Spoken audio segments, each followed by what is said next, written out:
Please be seated.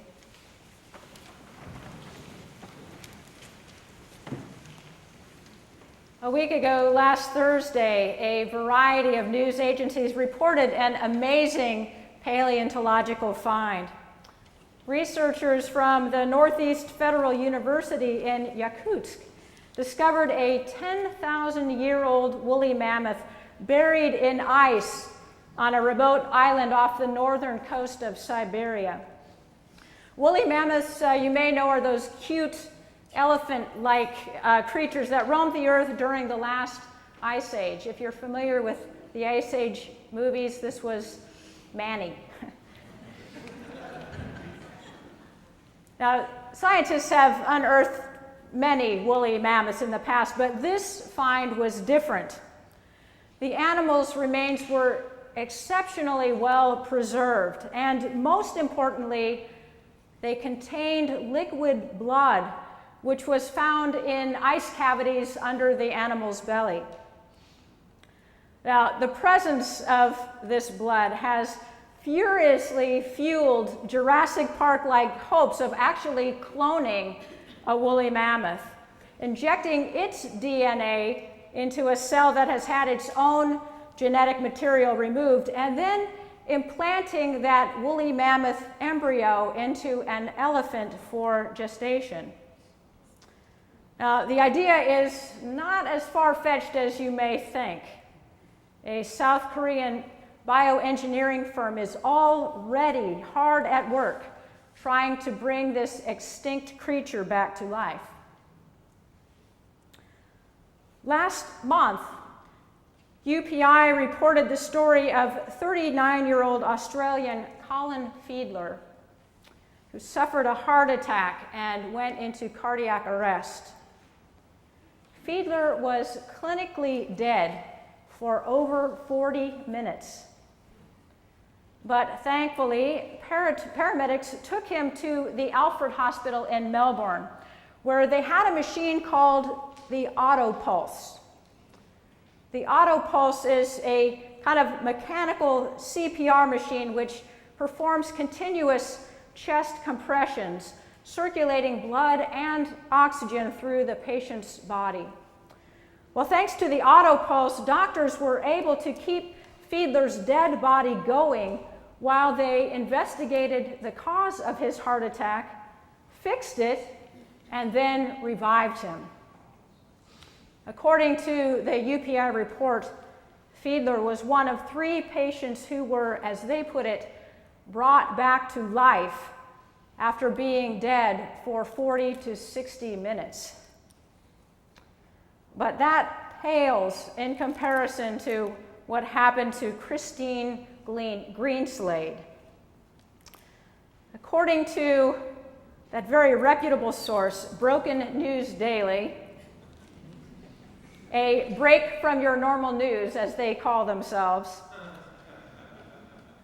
Christine contacted an old classmate after being dead for over 30 years. You suspect a story there, don't you? Let me tell it to you. Christine grew up in England with a number of close friends, and as happens to many of us, she moved away during her teens. Well, when her mother died in 1980, Christine placed an obituary in the local newspaper, the Cornishman, to report her mother's death. But the newspaper staff confused the 2 women's names, publishing instead that Christine Greenslade has died, leaving 3 children and a husband. Christine never saw the obituary and, as Broken News Daily puts it, lived for 33 years not knowing she was dead. Story not unlike Mark Twain's, whose premature obituary caused him to write, "Reports of my death have been greatly exaggerated." Well, in our Old Testament story this morning from the first book of Kings, there is nothing exaggerated about the report of a young boy's death. The story takes place during the course of a 3-year drought and famine, which by God's power, Elijah controls. God sends Elijah to Zarephath in Sidon, where God says a widow will provide for him. But when he gets there, Elijah finds that the woman only has enough grain and oil to last for one final meal for herself and for her son. Prepare it anyway, Elijah tells her, and they will last until the drought is over. While trusting in Elijah, the woman does as he commands. And miraculously, neither the grain nor the oil diminishes, just as Elijah had spoken. But sadly, as we heard in the story, the widow's son becomes ill and dies. "Give him to me," Elijah says to the boy's grieving mother, which she does. So Elijah takes the dead boy, carries him up to where he's staying, and lies the boy on the bed. Elijah blankets the boy with his own body, stretching out over him 3 times and praying to God to return the boy's life to him. Well, God listens to Elijah and revives the child, and Elijah returns the boy to his very grateful mother. And seeing that her dead son is now alive, the woman recognizes Elijah as God's prophet. "Now I know that you are a man of God," she says, "and that the word of the Lord in your mouth is true." Well, Elijah will perform many other dramatic and very persuasive demonstrations of the power of God and his authority as God's prophet. Many other indications that the word of the Lord in his mouth is indeed true. He rains down fire from heaven. He parts the waters of the Jordan River, and he ascends in a whirlwind into heaven as his successor, Elisha, looks on. Elisha, whose story is found in the 2nd book of Kings, will also become known as a man of God by the performance of equally amazing and remarkably similar feats. Elisha also will part the waters of the Jordan River. He purifies a spring of water, multiplies oil for a widow, heals a leper, and feeds 100 men with only 20 barley loaves. And in a story that very closely parallels Elijah's story in 1 Kings, Elisha even raises a woman's son from the dead. Now, as that story goes, one day the son of a Shunammite woman with whom Elisha has stayed in the past complains of a sudden headache and dies on the spot, right in his mother's arms. Well, the woman knows that Elijah is a man of God, so she hunts him down in order to bring him back. When Elijah comes into her house, lo and behold, there is the child lying dead on his bed. So Elijah prays to God, and in the manner of Elijah, stretches himself out over the child's body, which immediately, miraculously, begins to warm. The boy awakens with 7 mighty sneezes, as the story goes, and Elijah returns the boy to his mother. Well, about 800 years later, by the performance of remarkably similar feats, the people are beginning to recognize Jesus as a holy man of God, just like Elijah and Elisha. Jesus purifies things contaminated. He heals lepers. He turns water into wine that does not run out. He demonstrates power over the sea and nature by walking on water and calming the storm. He feeds the multitudes with a few loaves of bread. And in this morning's story from Luke's Gospel, Jesus raises a widow's son from the dead. Jesus, along with his disciples and a large crowd that was following him, have come to the town of Nain. As they arrive at the town gate, they come upon a funeral procession for a man who was the only son of a widow. When Jesus sees the widow, he has compassion for her. He knows that this woman has not just lost her son, but as a widow, she has also lost every source of survival and even her very identity. Do not weep, Jesus reassures her. And then Jesus stretches out his hand and touches the coffin, saying, "Young man, I say to you, rise." At which the dead man sits up and begins to speak. And Jesus gives the young man back to his mother. When the people see this, they glorify God, saying, "A great prophet has risen among us, and God has visited God's people." The people knew that there was something very special about Jesus. He brought healing and wholeness, life and hope and peace just by stretching out his hand.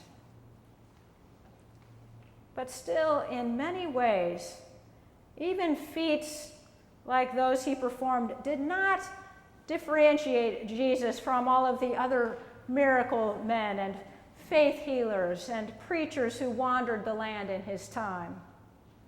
There were all kinds of charismatic wonder workers in the ancient world, followed by crowds and crowds of people seeking healing and wholeness and hope. And those feats did not necessarily set him apart from the prophets Elijah and Elisha, those holy men of God who had wielded God's power and spoken God's word in their own day and time. What made this Jesus fellow different? What made Jesus different than Elijah or Elisha or any of them? Well, if we think about it, we might ask the same question in our own day and time. What makes this Jesus fellow different? What makes Jesus different from the scientist who can bring life back to an animal that has been extinct for thousands of years? What makes him different from the physician who can replace a heart or restore someone's eyesight or hearing, or even resuscitate the dead after 40 minutes? What makes Jesus any different than the psychiatrist or the therapist who can return a person to mental health? What makes him different than the engineers who design and build dams that can part or hold back mighty waters, or build weapons that can rain down fire, or machines that can keep a person's body alive and breathing even when his brain says stop? What makes him any different than all of the charismatic wonder workers and preachers and healers of all different sorts who offer easy solutions and quick cures for the things that ail us? What makes Jesus different than any of them? The world wants to know. And we need to know the difference, because we flock to these people and things. We hunt them down even sometimes in our desperate desire for healing and wholeness and fulfillment. What is the difference?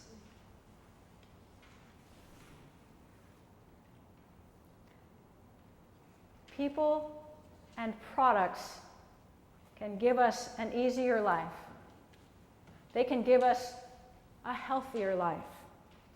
They can give us a longer life. But they cannot give us life. They are each ultimately a dead end. What is the difference? That's the difference. Elijah and Elisha stretch themselves out over 2 small bodies and restore life to 2 children. Jesus stretches out his body over the cross and restores life to the whole world. What is the difference? The cross is the difference. It is by the cross, the empty cross, Jesus' dying and rising again, that he brings us back to life even if we didn't know we were dead. And that reality leaves us with a very important question. When Jesus stretches out his hand to us, saying, "Rise up," will we take it? For to accept the life he offers is to make our own story a lot like his. To accept his hand is also to extend one, to raise up another. It is to look upon others with care and compassion and mercy. It is to be an agent of God's healing and wholeness. It is to blanket the world with the love of God and bring life back into it. When we do that, people will know that we are people of God. When we do that, we become the way through which God visits God's people.